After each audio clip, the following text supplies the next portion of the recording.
All right, hello folks. It's day 2 here at BioProcess Boston International Week. This is one of the largest bioprocess going on in Boston and in North America. There's a lot of bioprocessing equipment, tools, vendors, service provider, covering wide ranges of biologics, advanced therapies, all the novel application, not really only just the therapeutics. I saw some agriculture as well and cosmetics. And today I'm really honored to be joined by Rene. We've gone way back during first time I met her was at BPI conference, I believe it was 3 years ago here in Boston. Yeah. So how are you doing, Rene? And can you tell us maybe a little bit more about what's been going on here at BioProcess and what are some of the perhaps that you've attended? Yeah, absolutely. Thank you, Alvin. It's a pleasure to connect with you. And it's really fun to see you doing these interviews now. It's just fun. It's just normal now, part of the events. I love it. I love it. You're natural. You're natural. Thank you. It's been a really great event. It started yesterday in the morning time, but the talks have been really exciting because they've been focused on advanced analytics to improve CMC and drive consistency for next generation biologics, but also advanced therapies. There's a cell and gene kind of tag-on event that's factored into the agenda here, which is really exciting. I was on a panel yesterday with folks from Sanofi and other industry veterans focused on how we're going to advance our CMC process to ensure consistency. Because as we reflect back to a couple years ago when Peter Marks was giving interviews, he said by 2030 we will be treating hundreds of thousands of patients with advanced therapies. That's right. And the biggest bottleneck is the CMC. Not being able to manufacture these life-saving treatments and cures at scale. And he also talked about the role of advanced analytics and machine learning and AI in that to contribute to reaching that scale.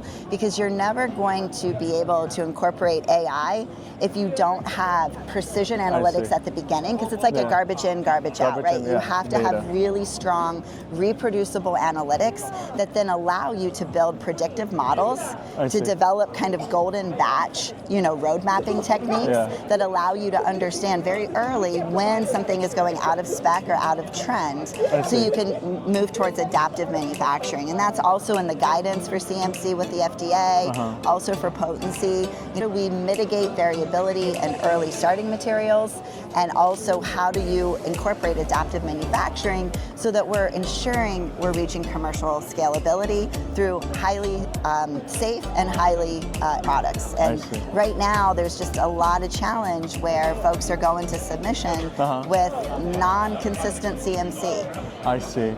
All right, so I guess begin with N in mind. Yes. Which is the analytical, the specs that you need to ensure. Yeah. And just one more thing, Alvin, I think this is really key. So the new, FDA changes, they've launched this kind of golden ticket for accelerated review. And so if you get one of those golden tickets, you have to get it right the first time. Because you don't want to waste that opportunity to go in with CMC that is not reproducible, right? You want to have at least 3 batches that you've manufactured successfully the same way. And you're never going to be able to do that if you don't have a true understanding of your process through manufacturing, and that really comes through analytics. And these are related to the DS part of cell therapy or the drug product side? Both, but in process, or the drug substance as it's being manufactured through. Also at product release, they kind of hand in hand. In process characterization is more for characterization. The FDA says they trust your in-process measurements are delivering a high potency product at release, right? So that's the one they really care about, is the potency release. And a matrix approach is always good in that aspect as well. If you look at the beginning, and this is also in the guidance, looking at potency as a matrix approach where you're selecting a handful of different assays because some of those assays that you think are going to be a potency assay at release, at the very end end up flipping and becoming characterization assays. And then the characterization assay that you thought would just be for information now flips in as your potency. So it really is like an insurance policy, and especially for advanced therapies where there's still so much we don't know, the more information you're able to give, the regulators love. I see. So is there any specific resource where they could find these, like what are some of the required potency assays and characterization assays and some of the new technologies and tools to address, if it's not characterization, it can also be used for potency? So they don't require, it's up to the pharma or biotech to decide which assay is best for their product. You know, so that's the interesting part. Still, it's a guidance. Yeah, right? it's a guidance. It's a guidance, and so it does go back to the biopharm organization to help understand their molecule, their process, their method, in the most robust way possible, but the FDA wants them to come to them with that information. I see. So you got to come ready. So you have to do your research. Being a BPI is really important. About new technologies, learning about processes that are really becoming successful. Yes. Just an important part of why these events matter. That's right. And I think cell therapy is growing. I think I've seen some of the statistics. Out of all the commercial therapies, I believe there's about 30,000 patients that has been treated. Yeah. I know that Legend is also planning on treating 10,000 patients a year with Carvykti. So there's a lot of excitement. I think these therapies do make life-changing in patients' lives. Yeah. You know that there's a lot of things going on here at BPI. From biologics, from small molecules, from cell therapy. What are your thoughts about the outlook of advanced therapies? I think it's the next frontier. I know we are going through a really challenging time, but there's a lot of green shoots out there. Advanced therapies are going to revolutionize life science. Yeah. Just hard, right? When you look at advanced therapies, these are innate human cells, which is the complexity, right? Yeah. Your cells are different than my cells, which are different than your cells, and like allogeneic, that's one of the challenges. The folks that are coming in for donations for allogeneic, they're healthy, they're young, they're non-smoking, non-drinking, hit all the HLA matching. There's a lot of work that goes into identifying healthy donors. But what we're told by customers in that space is they have to purchase 25 donors to get roughly 4 to 5 that actually manufacture a successful CAR T. I see. So basically, even screening those donors in advance, putting that analytical place in mind is really critical. Yes. And I know there's a lot of banks, a lot of association out there that is doing those collection. Are you also engaging with them in terms of informing how they could perhaps do a better library as well as... Great question. We're being asked to by sponsors, actually, because sponsors, it's not about the price. They're like, we'll pay the same money, the 25 donors, but we only want 5.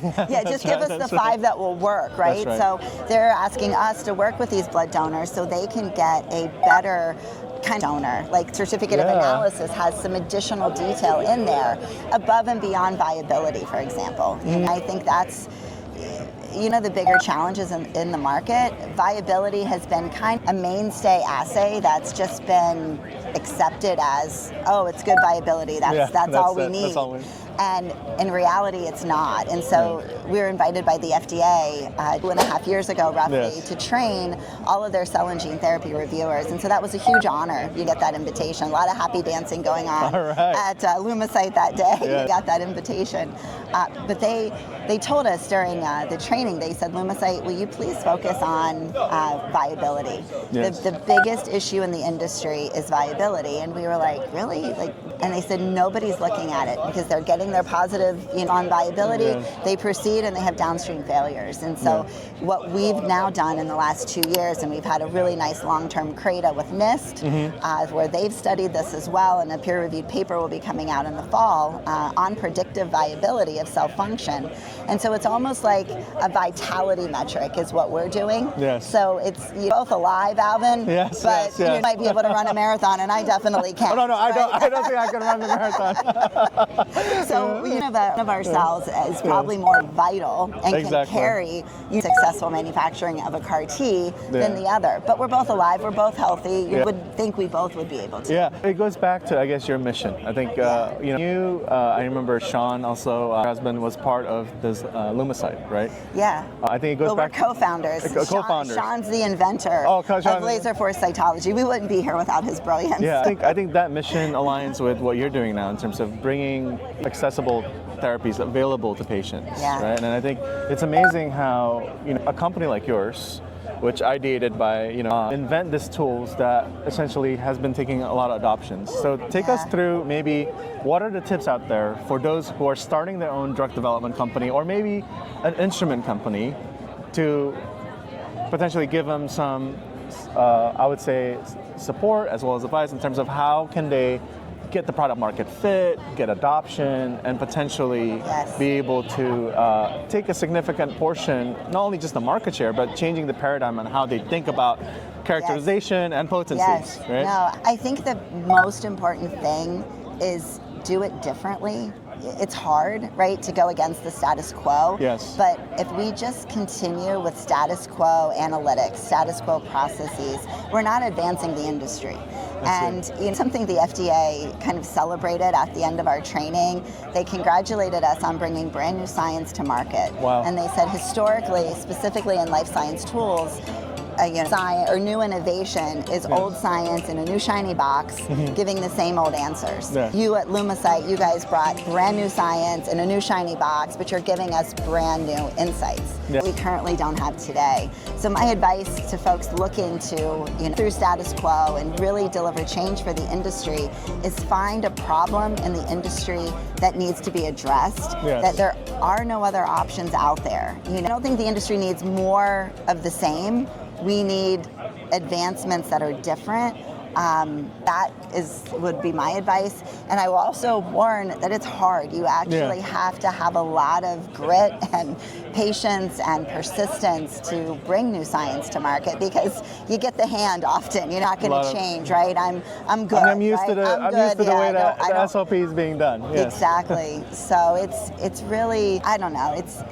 For us, it's part of our mission, our purpose, our passion. We really love it. Yeah, but it's amazing. It's really hard to be different and finding that product market fit. I think that part alone, there's a lot of years that needs to go into beta tester, alpha tester to make sure that is this what the market would potentially lean to. And if you're totally a brand new player in a different way of characterizing, that's even more challenging. Exactly. So. And my other advice would be study the regulatory guidelines. I see. So FDA guidance, these are all really important maps for where there are challenges and what are the expectations. And so I can just maybe share something we're really proud of, if that's okay. Yes, so go ahead.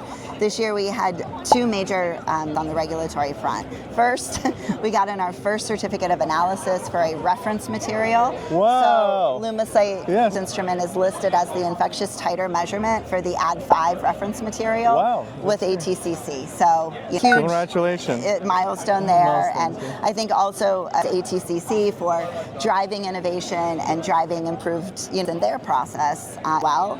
And then the second big advancement is fluidic force measurements. That is kind of the non-trademarked, description of our science. Science is laser force cytology, LumaCyte, but optical and fluidic force measurements is our of what we do. And so fluidic force measurements were added to global ISO standards for viability and viability with prediction. They called us out as an example for the ability to predict downstream cellular function in that viability standard. So that's huge. And then the other second for ISO is viral quantification, which is similar to what the ATCC is, right? Viral infectivity. So we got into that one as well. So a big year and just a kind of example of the grit, right? Yes. You got to stay strong. You got to keep pressing. And all of this happened at the recommendation in NIST. So that long-term CRADA with NIST, they've studied the technology for over 4 years, and they recommended our technology for the ISO guidance. So getting that product market fit, getting the adoption by the right organization that drives that adoption even further. And collaboration with ATCC. I think everybody knows about ATCC. Everybody purchases cells from ATCC. They're a nonprofit, right? So I'm sure that through PhD, postdocs, everybody purchased their HEC 293 from ATCC. Right. So, well, really enjoyed having this chat with you, Rene. Yeah, thank you, Alvin. And really appreciate your time. And you have a booth here, right? We do. We do. Yes. So where can we find you? Is there any information to connect with you online? Sure. LumaCyte.com is our website. Yes. Booth 19 on the 600 aisle.